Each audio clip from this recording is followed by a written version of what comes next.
Ilang pariseo at ilan sa mga tagasunod ni Herodes ang pinapunta kay Jesus upang siluin siya sa kanyang pananalita.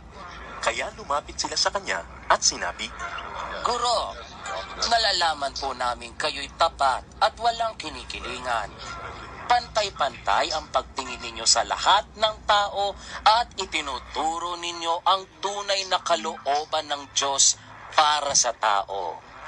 Nais po naming itanong kung labag sa kautusan ang magbayad ng buwis sa emperador.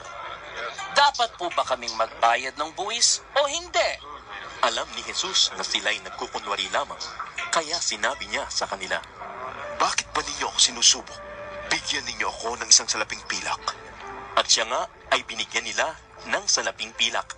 Kaninong larawan at pangalan ang nakaukit dito? Tanong ni Jesus sa kanila. Sa emperador po. Tugon nila, sinabi ni Jesus, Ibigay ninyo sa emperador ang para sa emperador, at sa Diyos ang para sa Diyos. at sila'y labis na namangha sa kanya.